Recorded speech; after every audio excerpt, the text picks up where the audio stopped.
Hi girls, it's Media Tuesday because Nana didn't feel well yesterday, so she didn't get the Media Monday thing done. I apologize for that. However, I'm going to make it up to you with a really cool book. This one is called Christopher Discovers a Secret. How many times have you discovered a secret, huh? Well, Christopher is going to discover one in this here book. So let's see what we can find out. Fleeing from the frozen marsh in northern Manitoba, a group of moose began to march to Ely, Minnesota. Their life was hard from hoof to mouth. To find more food, they traveled south. The trip was long, the snow was deep. The smallest moose was half asleep. His legs were short and his antlers tall. He really made no speed at all. And that's the smallest moose. The short legs, big tall antlers. Let's see what he finds out. Wonder if that's Christopher. Do you think? Let's see. Christopher A. Moose III kept struggling on without a word. He longed to stop and ease the strain, but Christopher would not complain. At last his dad, a moose of might, called for a halt to rest for the night. The little moose, the one named Chris, said, "Dad, I'm glad you thought of this. These heavy antlers on my head make it a joy to go to bed." Look at that. Bless his heart. He's staggering along. Oh, my goodness. He's such a little moose right there. He's got them big old heavy antlers. And Dad's yelling back, "Okay, everybody, we're going to take a break." Here we go. Snug in a snowbank, they all drifted off to sleep with their antlers like branches held aloft. But during the night, a blizzard so mighty covered Christopher up with a snowy white nightie. He slept through it all, hidden somewhere below, out of sight 'cause his antlers were covered with snow. Look at that. See? Poor little Christopher, he's all covered up. The only thing sticking out is his antlers, and then guess what comes up during the night? Snow, and covers all the way up to here. And all we can see is this little necktie that Christopher was wearing. Oh my.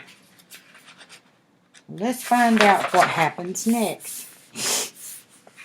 The next day when he woke and raised up his head, he climbed slowly out of his wintry bed. The morning was quiet, no sound in the air. Not a moose print could Christopher see anywhere. Oh my, look at him. Bless his heart. He come out of the snowbank and he quickly put his little necktie back on, and he got snow on top of his head. Look at that. But he couldn't see any of the other moose. Where have they gone? Where can they be? Why has my family forgotten me? Oh, look. Look at that big old sad Christopher face. Oh, he's trying. Well, I bet this story gets better. Poor Chris was so frightened, so lost and alone, without friends and family before he had grown. Look at the little bunny. He's talking to the bunny, asking, "Have you seen my family?" And Bunny says, "No, sorry." With head bowed low, he chanced to see the shadow of a giant tree. Chris looked again, more carefully. "Why, that's no tree," said Chris. "That's me. Look at this. What do you suppose that is?" "That's his shadow. And it's casting a long shadow." See his antlers up here? And his little body? And it's oh my goodness, he thought it was a tree. But he figured out right quick. It's Chris. It made him brave, though he was small, to know that his antlers were so tall. Off he went, he knew not where, to find his folks someplace out there. He traveled far and farther still, through snow and ice in the winter's chill. For miles and miles he searched for food. He thought some tree bark would taste good. But all the trees were miles behind, and twigs were all that Chris could find. Look at this. That's all he could find, poor little munchkin. Look at him, he's chewing off the twigs. He's that hungry.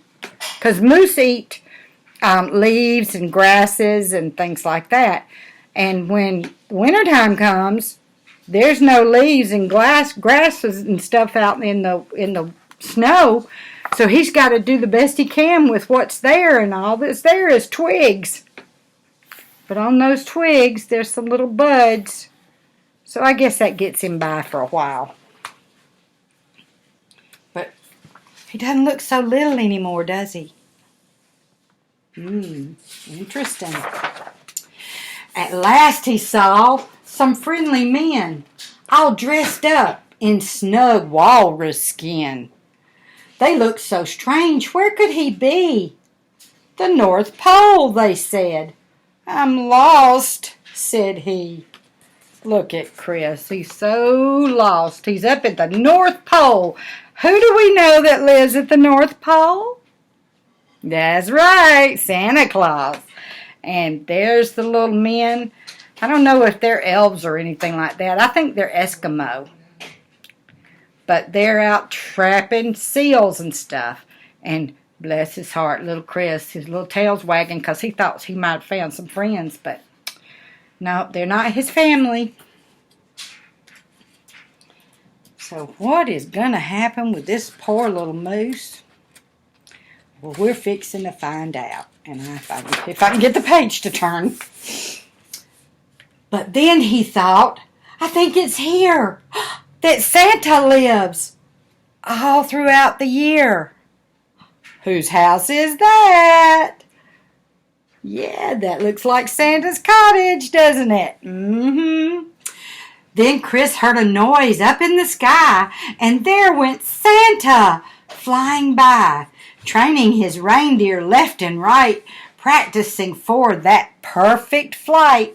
Look, there's Santa in the sleigh, and there his reindeer leading the way.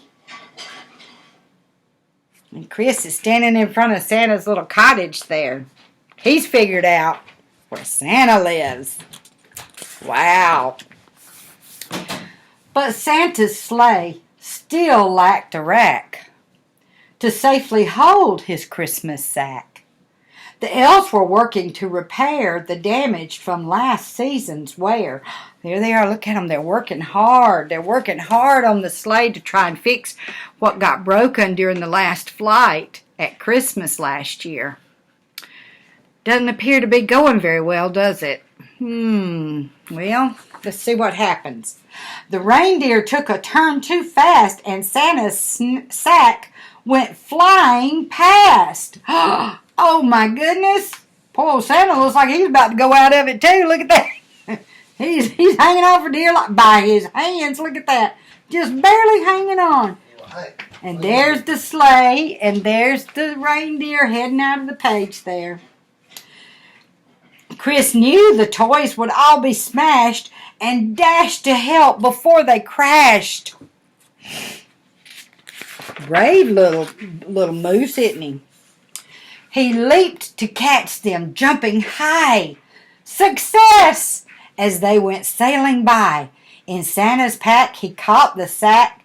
His antlers were the perfect rack. Look at that. He caught Santa's snack was falling out of the sky. And look, Chris caught it in his antlers. He caught Santa's sack in his rack. Look at that.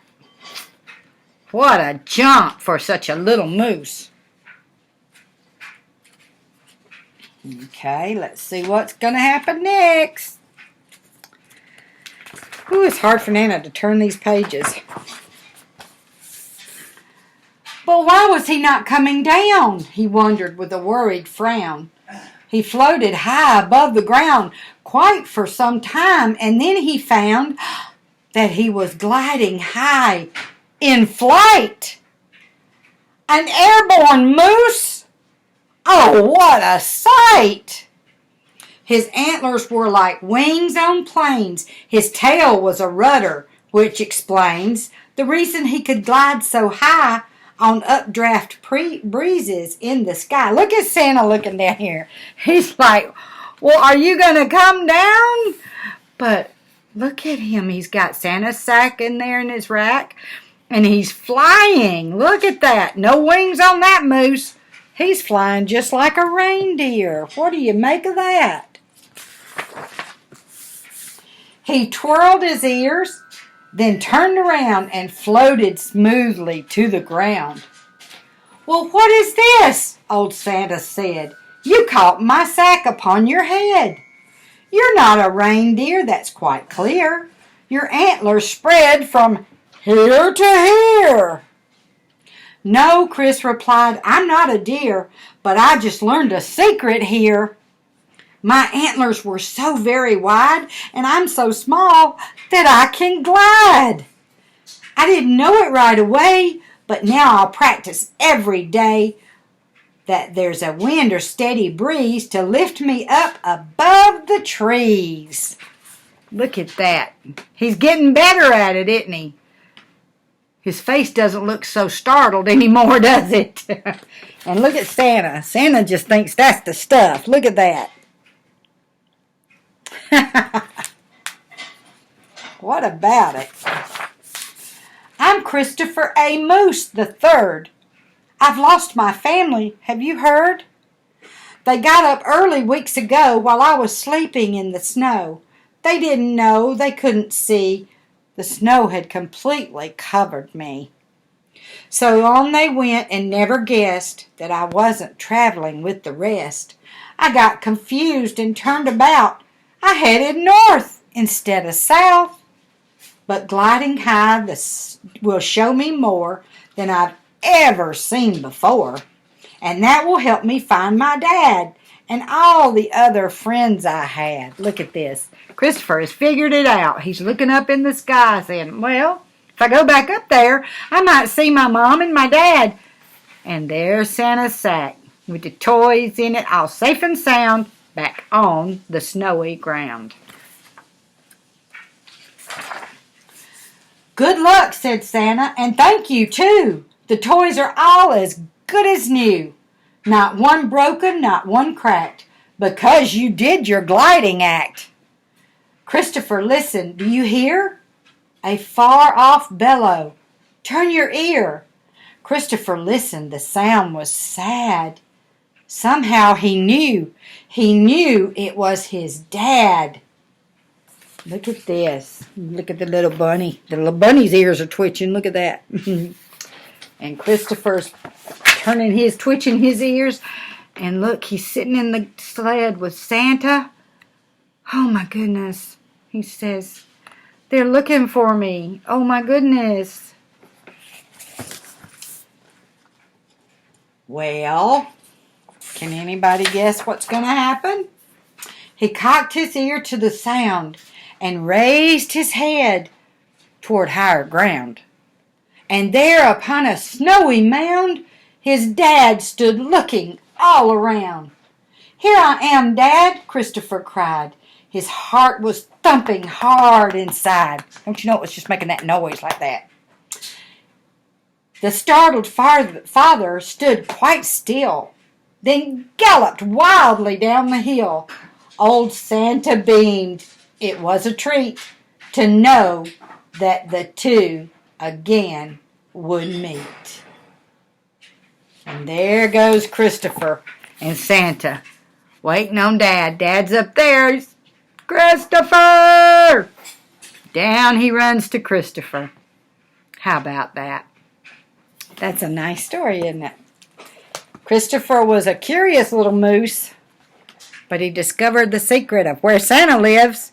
And he discovered the secret, too, that if he kept on keeping on and didn't give up, it might not turn out just like he thinks it will, but it'll be okay. Well, girls, I hope you've enjoyed this one. I did. I'd never heard about Christopher, but it says in here on the last page that it's the end of book 1. So that means there may be more. So we'll have to try and find them out. What do you think? Yeah? Okay. I love you, girls. I will talk to you later. Y'all be good. Get plenty sleep. Eat good. And I'll talk to you later. Bye-bye.